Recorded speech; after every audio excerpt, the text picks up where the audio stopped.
Welcome to Adult Bible Study with Bill. This lesson marks the third Sunday of Advent. And rather than studying Matthew and Luke, the traditional Gospels that celebrate Jesus' birth, we are continuing our study of the Gospel of John and his famous 7 metaphorical I am statements. If we wish to understand the importance of Jesus' birth, we should want to understand who Jesus is. The scripture reading for this lesson comes from John 8, verses 12 through 20. Jesus used beautiful metaphorical language to teach the people about his true nature. In last week's lesson, he declared, "I am the bread of life." In today's lesson, he declares a different I am. Let's find out what this I am is as we listen to this audio recording from the Common English Bible.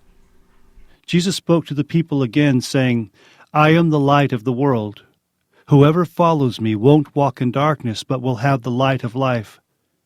Then the Pharisees said to him, "Because you are testifying about yourself, your testimony isn't valid." Jesus replied, "Even if I testify about myself, my testimony is true, since I know where I came from and where I'm going. You don't know where I come from or where I'm going. You judge according to human standards, but I judge no one. Even if I do judge, my judgment is truthful, because I'm not alone. My judgments come from me and from the Father who sent me. In your law it is written that the witness of 2 people is true. I am one witness concerning myself, and the Father who sent me is the other." They asked him, "Where is your Father?" Jesus answered, "You don't know me, and you don't know my Father. If you knew me, you would also know my Father." He spoke these words while he was teaching in the temple area known as the treasury. No one arrested him, because his time hadn't yet come. From verse 12, we see that Jesus is again speaking to the people.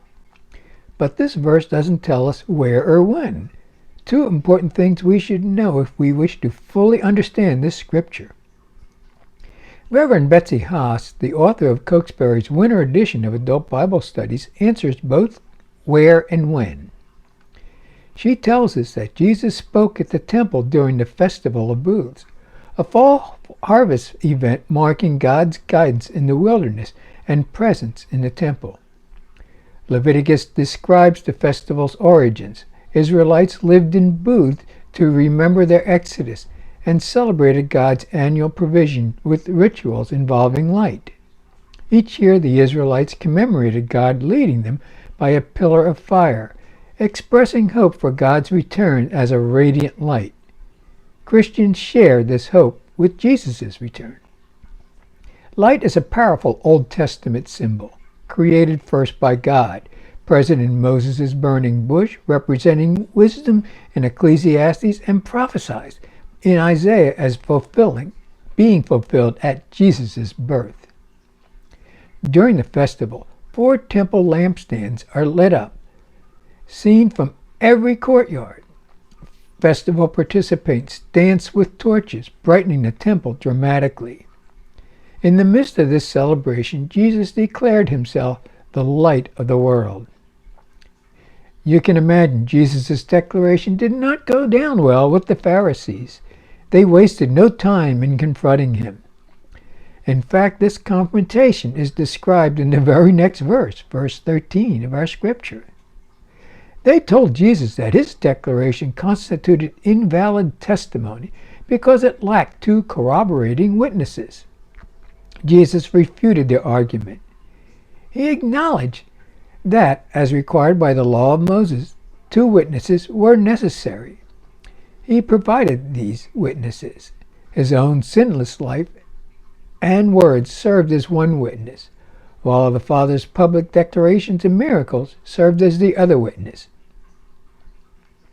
Jesus probably knew that the Jewish leaders would not be swayed by his legal defense and would still refuse to believe. But I suspect convincing the Pharisees and the Sadducees was low on his list of priorities here on earth. Jesus was speaking to those celebrating the Festival of Booths.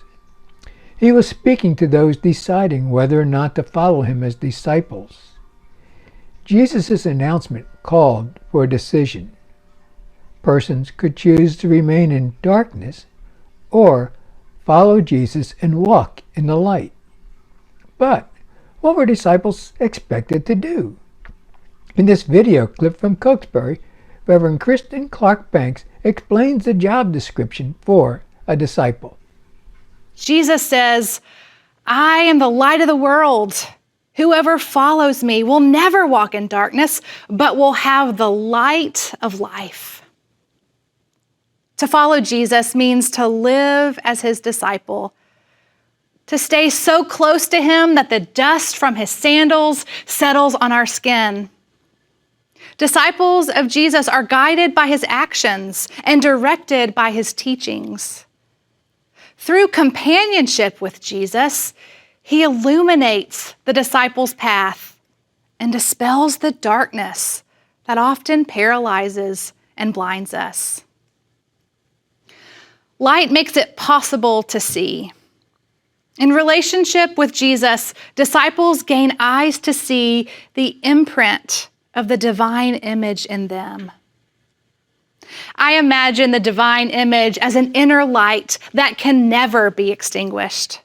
A candle on the altar of our hearts that cannot be snuffed, but exists as a flame to fan. Its presence warms and energizes our entire being. And its presence shines through us, reflecting the radiance of its creator in a dreary world. Saint Irenaeus, the 2nd century bishop of Lyon, said, "The glory of God is a human being fully alive." In John, Jesus says to his disciples, "While I am in the world, I am the light of the world." And in Matthew, Jesus says to his followers, "You are the light of the world." When we follow Jesus, living as God's children in the world, we act as light, reflecting the luminous one in whose image we are made. Children of God, as we follow the light of the world, let us remember we will never walk in darkness. We have a light within that warms and energizes us, and it directs our feet. As we shine our light in word and presence, we will reflect the character of God, radiating a portion of the brilliance of God's love for the world. In John chapter 8, verse 31, which follows today's scripture, we read, Jesus said to the Jews who believed in him, "You are truly my disciples if you remain faithful to my teaching." You have probably noticed Christmas lights going up in the homes in your neighborhood. How many families will celebrate a secular Christmas rather than celebrating Jesus' birth? How many people will choose to attend church only on Christmas and Easter? In John 1, verses 9 through 11, John the Baptist declares, "The true light that shines on all people was coming into the world. The light was in the world, and the world was coming into being through the light. But the world didn't recognize the light." Our scripture today reminds us that Jesus often struggled to be recognized for who he truly was. In the same way, we may face obstacles and frustrations when sharing our faith about Jesus with those outside the church. Still, it is our responsibility, both individually and as a church community, to be present-day disciples by opening our homes and sanctuaries to everyone. To reflect Jesus' light in the world means to embody his qualities, showing mercy, offering compassion, guiding others towards healing, loving without conditions, and embracing inclusivity wherever we are. The world needs our light. I am closing this lesson with this thought. Just imagine yourself as a candle. You've seen Christ's light, and the light of Christ is reflected in you. And although you may think, I'm just one little candle, my light is insignificant. Let me assure you, it is not. Just imagine that the light you shine for Christ can be seen in the far corners of your community and world if you are willing to shine. Just imagine.